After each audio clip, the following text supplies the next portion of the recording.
হ্যাঁ বন্ধু, তো অনিতার রান্নাঘরে আজকে হবে চিলি চিকেন। তা চিলি চিকেনের জন্য আমি এটাতে চিকেনটাতে পুরো মশলা টশলা মাখিয়ে আমি সব রেখেছি করে, ভিনিগার দিয়েছি, আদা পেঁয়াজটা তো দেইনি, আদা রসুন আর লঙ্কা অল্প করে, লঙ্কার গুঁড়ো টুড়ো সব কিছু দিয়ে মাখিয়ে রেখেছি এটাকে। তাই এটাতে এবার দেবো একটা ডিম,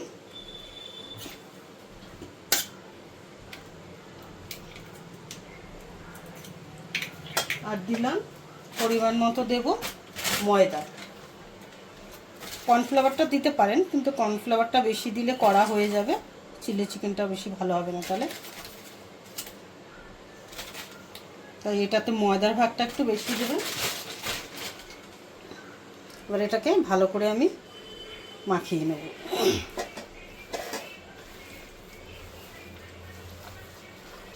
ভালো করে আমার মাখানো হয়ে গেছে। এবার আমি এটা দিয়ে পাকোড়াটা ভেজে নেব। পাকোড়াটা ভেজে নিয়ে সব কিছু দিয়ে হয়ে গেছে, তেলটা আবার গরম হয়েছে, তেলটা গরম হয়ে গেছে। এবার আমি এটাকে পকোড়াটা পুরো ভাজবো।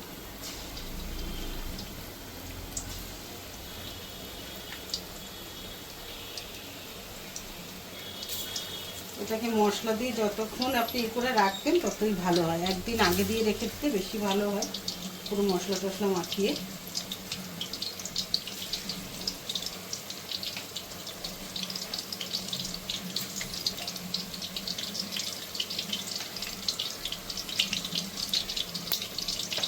তাহলে ডিমটাকে আগের দিন মাখিয়ে রাখবেন না, ডিমটা যখন তখন মানে ময়দাটা দেবেন ই করবেন তখনই দেবেন।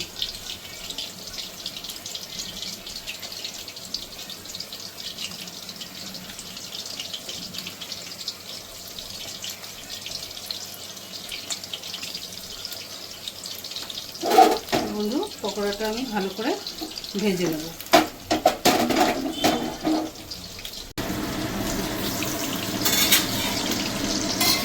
বন্ধু, তো আমার পকোড়াগুলো সব ভাজা হয়ে গেছে। এবার আমি এটাকে তুলে নেব।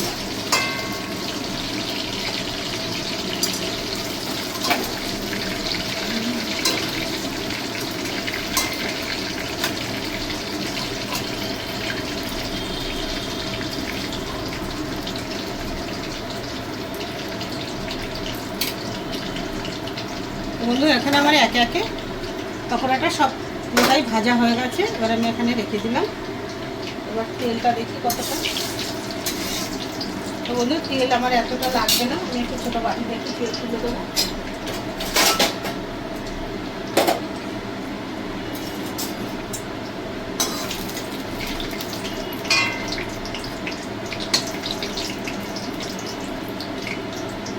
তেল আমি একটু তুলে দিলাম। এবার দিয়ে দেবো এক টুকরো দারচিনি আর একটা এলাচ।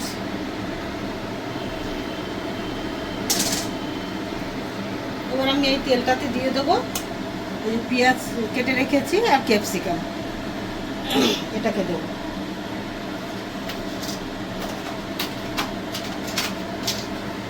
বন্ধু, তার আগে আমি রসুন কুচো করে রেখেছি, রসুন কুচিটা আগে দেবো।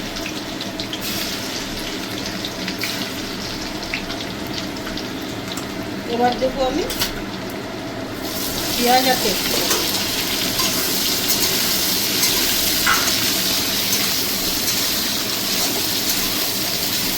বন্ধু, এটা আমি 2 মিনিট একটু ভেজে নেবো। এটা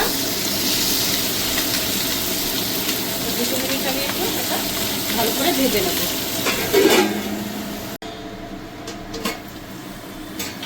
হ্যাঁ বন্ধু, তো আমার পেঁয়াজ আর ক্যাপসিকামটা হালকা আমি ভেজে নিয়েছি। এবার আমি দেবো অন্য যা যা মশলা, এটার মধ্যে আমি একটু আদা রেখেছিলাম কুচিয়ে, সেটাকে দিয়ে দেবো। দিয়ে দিলাম আদা কুচানোটা। এবার দেবো পরিমাণ মতো নুন।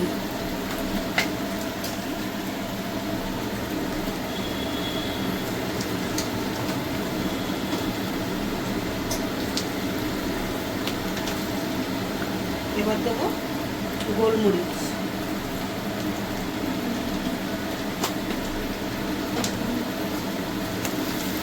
গোলমরিচটা না দিলে টেস্টটা আসে না সব জিনিসে, তাই অবশ্যই একটু গোলমরিচ।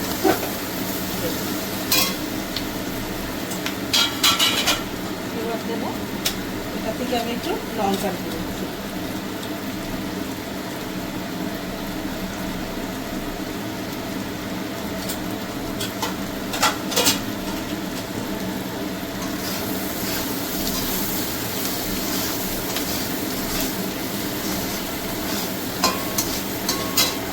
দেবো আমি টমেটো পেস্ট করে রেখেছি এটা।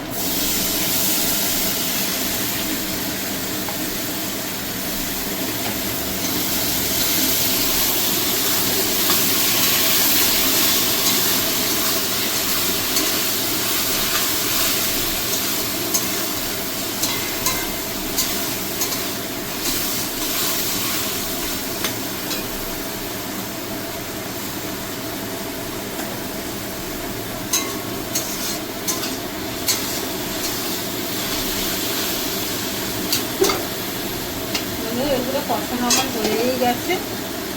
এবার আমি এটাকে দেবো, এখানে রেখেছি 4 চামচ টমেটো সস আর 4 চামচ আছে সয়া সস। এবার আমি এটাকে দিয়ে দেবো।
এখানে হচ্ছে কর্নফ্লাওয়ার গুলে নিয়েছি 3 চামচ।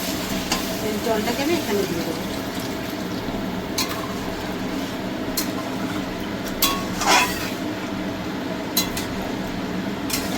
বন্ধু এটাকে আমি একটু ভালো করে ফুটিয়ে নেবো এবার, যেহেতু সব কিছু দেওয়া এটাতে, শুধু এটা ফুটলে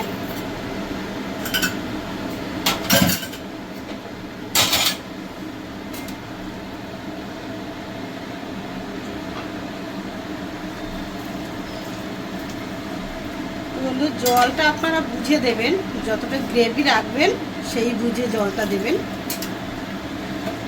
আমি আর দেবো না, এবার একটু ভালো করে ফুটে উঠলে তারপরে পকোড়াগুলো দেবো। একটু ভালো করে আমি ফুটিয়ে নিই।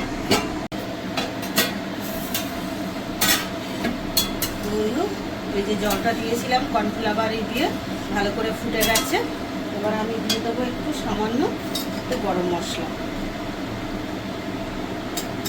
না দিলেও হয়, কিন্তু যেহেতু চিকেন সেই ওই জন্য একটু গরম মশলা দিলাম। আর দিয়ে দেবো একটু নুন কম হবে মনে হচ্ছে, একটু নুন দিয়ে দেবো।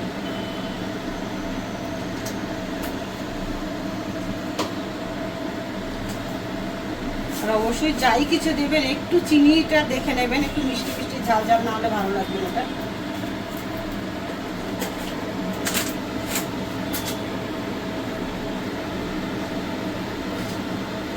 বন্ধু আমি সব কিছু দিয়ে দিলাম। এবার দিয়ে দেবো কাঁচা লঙ্কা কুচানোটা।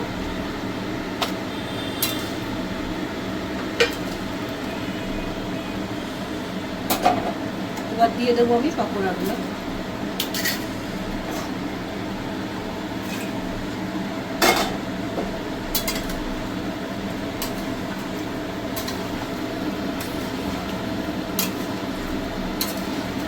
বন্ধু আমার যতটা পকোড়া গ্রেভিটা মনে হচ্ছে কম হয়ে যাবে,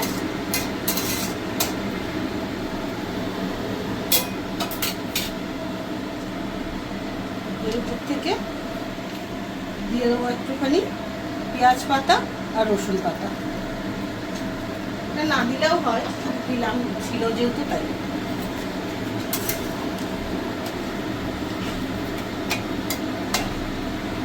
বন্ধু, আমার চিলি চিকেন 2 মিনিট জাস্ট একটু ফুটে গেলেই আমার রেডি হয়ে যাবে।